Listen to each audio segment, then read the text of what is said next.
प्रभास की दी राजा साहब ने पहले ही दिन धुरंधर का कौन सा रिकॉर्ड तोड़ दिया है, उससे कैसे आगे निकल गई है, वो हम आपको बताएंगे। दी राजा साहब पर लोगों का क्या रिएक्शन आ रहा है, फिल्म देखकर जनता ट्विटर पर क्या बोल रही है, वो आपको बताएंगे। इसके अलावा धुरंधर 2 के लिए फिल्म के मेकर्स ने प्रधानमंत्री नरेंद्र मोदी को खत लिखकर क्या रिक्वेस्ट की है। साथ ही आपको ये भी बताएंगे कि टॉक्सिक का ट्रेलर देख लोग ये क्यों बोल रहे हैं कि किंग से क्लैश कर लेना, लेकिन धुरंधर 2 से क्लैश करने के बारे में सोचना भी मत। इसके अलावा भी सिनेमा की दुनिया से जुड़ी सभी खबरें हम आपको बताएंगे आज के फिल्मबाजी में। तो चलिए शुरू करते हैं आज की खबरों का सिलसिला।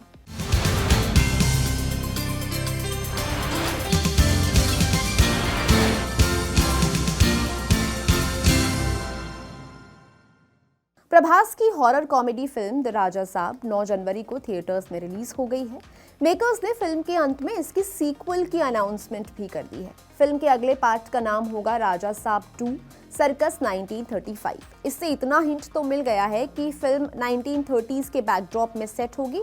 बाकी फिल्म से जुड़ी अनाउंसमेंट भी मेकर्स जल्द ही कर सकते हैं। प्रभास की द राजा साहब ने रिलीज के साथ ही रणवीर की धुरंधर को पीछे छोड़ दिया है। हिंदुस्तान टाइम्स की रिपोर्ट के मुताबिक शुक्रवार को सुबह 10 बजे तक फिल्म ने 6 करोड़ रुपए की कमाई कर ली है। ये फिल्म के पेड प्रीव्यूज और अर्ली मॉर्निंग शोज से हुई कमाई है। ये आंकड़ा रणवीर सिंह की धुरंधर की कमाई से ज्यादा है। धुरंधर ने अपनी रिलीज के 35वें दिन 4 करोड़ 25 लाख रुपए कमाए। हालांकि 35 दिन के बाद धुरंधर का टोटल कलेक्शन 1233 करोड़ रुपए से आसपास का है। ट्रेड एक्सपर्ट्स के मुताबिक इस आंकड़े तक पहुंचना प्रभास की दी राजा साहब के लिए मुश्किल हो सकता है। एक्सपर्ट्स मान रहे हैं कि पहले दिन प्रभास की ये फिल्म 60 करोड़ रुपए का आंकड़ा छू सकती है। जननायकन जो कि 9 जनवरी को ही रिलीज होने वाली थी, उसकी रिलीज पोस्टपोन होने का फायदा भी प्रभास की फिल्म को मिला है। मद्रास हाई कोर्ट ने सीबीएफसी को ये आदेश दिया है कि वो थलपति विजय की जननायकन को यूए सर्टिफिकेट दें। कोर्ट ने कहा, इस तरह की शिकायतों को तवज्जो देने से एक खतरनाक ट्रेंड का जन्म हो सकता है। लाइव लॉ की रिपोर्ट के मुताबिक आदेश सुनाते हुए जस्टिस पीटी आशा ने कहा कि कंटेंट की जांच करने के बाद ये बिल्कुल साफ है कि इसमें ऐसा कुछ भी आपत्तिजनक नहीं है जिससे फिल्म की रिलीज को रोका जाए। दरअसल विजय की आखिरी फिल्म जननायकन पहले 9 जनवरी को सिनेमाघरों में आने वाली थी, लेकिन सेंसर बोर्ड की वजह से इसकी रिलीज डेट आगे खिसका दी गई। मेकर्स ने अपने सोशल मीडिया पर ऑफिशियल हैंडल से इस बात की पुष्टि की।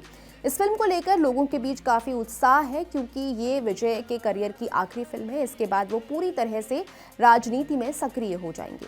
प्रभास की दी राजा साहब सिनेमाघरों में रिलीज हो गई है। सोशल मीडिया पर फिल्म के रिव्यूज भी आने शुरू हो गए हैं।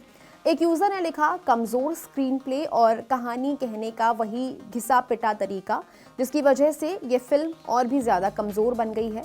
फिल्म का हॉरर बिल्कुल काम नहीं करता, जिसकी वजह से फिल्म एकदम फ्लैट नजर आती है। प्रभास काफी कमजोर नजर आए। फिल्म बहुत लेंदी और बोरिंग है। एक यूजर ने फिल्म को डिजास्टर ही बता दिया। एक ने लिखा, काश मेरे हाथ में रिमोट होता तो मैं फिल्म के आखिरी 2 घंटे स्किप कर देता।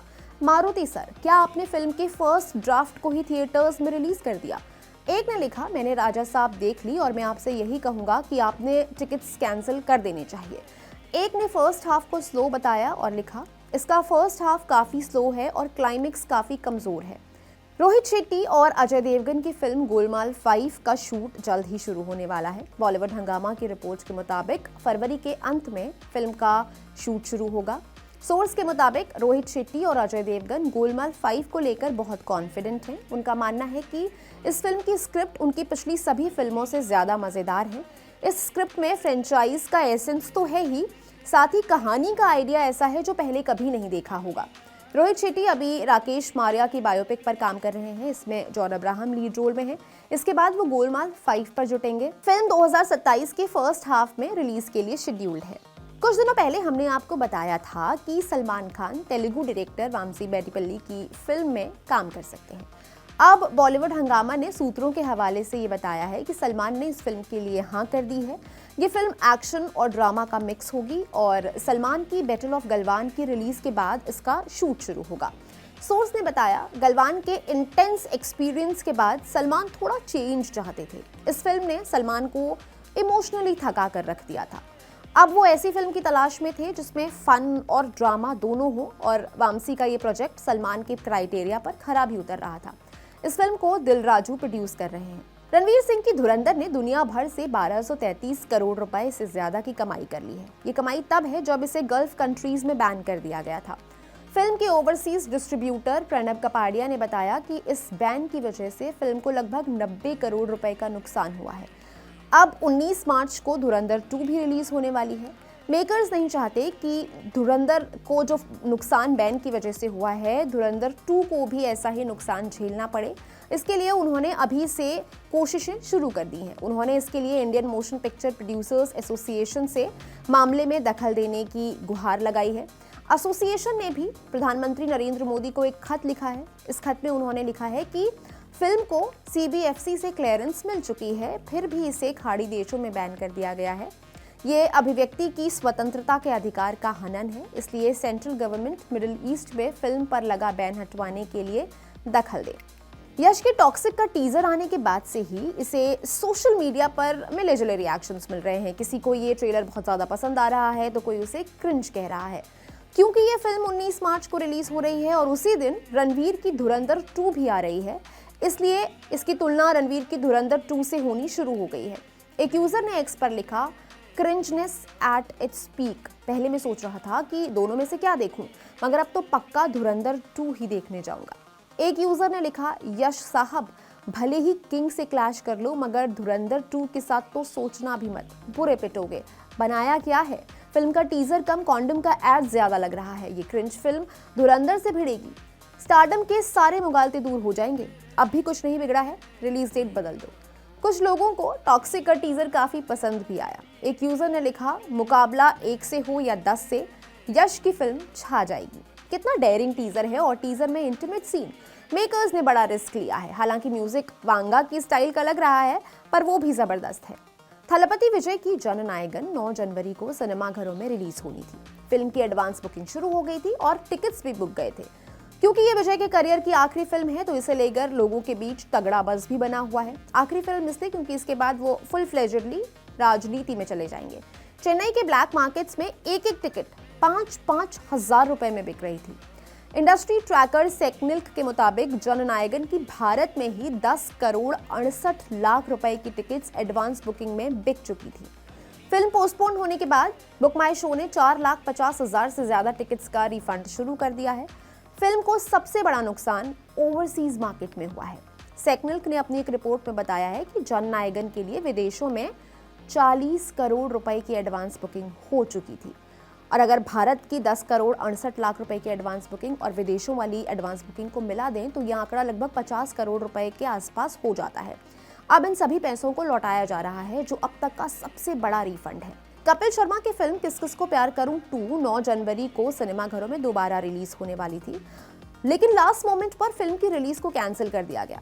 फिल्म से जुड़े सोर्स के मुताबिक डिस्ट्रीब्यूटर्स को ये वादा किया गया था कि री रिलीज के दौरान फिल्म को 500 स्क्रीन्स दी जाएंगी, लेकिन उन्हें सिर्फ 200-250 स्क्रीन्स ही दी गई। उसमें से भी ज्यादातर शोज और टाइमिंग में दिए गए थे, जिसके चलते मेकर्स ने फिल्म को री रिलीज ना करने का फैसला लिया। इमरान हाशमी की वेब सीरीज तस्करी द स्मगलर्स वेब का ट्रेलर आ गया है। ट्रेलर में दिखाया गया है कि हजारों किलो सोना एयरपोर्ट से होते हुए देश में पहुंच रहा है। इसे रोकने के लिए अर्जुन मीना नाम के ऑफिसर को बुलाया जाता है और यही रोल इमरान हाशमी ने किया है। शरद केलकर इस के विलन है। इसके अलावा अमृता खानविलकर, नंदीश सिंह संधू और अनुराग सिन्हा भी इंपॉर्टेंट रोल्स में हैं। इसे नीरज पांडे ने डायरेक्ट किया है। ये 15 जनवरी को नेटफ्लिक्स पर प्रीमियर होगी। नेटफ्लिक्स ने एमिली इन पेरिस का 6ठा सीजन अनाउंस कर दिया है। एक वीडियो क्लिप रिलीज करके ये अनाउंसमेंट की गई। दिसंबर में हुई एक प्रेस कॉन्फ्रेंस में प्रोड्यूसर डेरेन स्टार ने बताया था कि अगले सीजन में एमिली और गैब्रियल एक बार फिर साथ नजर आ सकते हैं। आज के शो में इतना ही। अब बारी एक फिल्म रिकमेंडेशन की। आप देखिए द ग्रेट इंडियन किचन। ये एक ऐसी कहानी है जिससे आप रिलेट कर पाएंगे। एक महिला जो बहुत कुछ करना चाहती है, जो कुछ बनना चाहती है, जिसे डांस करने का शौक है, उसकी शादी हो जाती है और उसके बाद कैसे उस घर में उसे सिर्फ किचन के कामों में उलझा दिया जाता है। घर का कोई भी पुरुष मेंबर ना तो उसकी मदद करता है, ना ही उसके काम में हाथ बटाता है। वो कैसे इस सारी सिचुएशन से डील करती है, ये इस फिल्म की कहानी है। आपको ज़रूर देखनी चाहिए। आज की फिल्मबाजी में इतना ही। दीजिए इजाज़त। अब मुलाकात होगी सोमवार को। मैं हूं गरिमा, कैमरा के पीछे हैं हमारे साथी विमल। आप देख रहे हैं कड़क। शुक्रिया।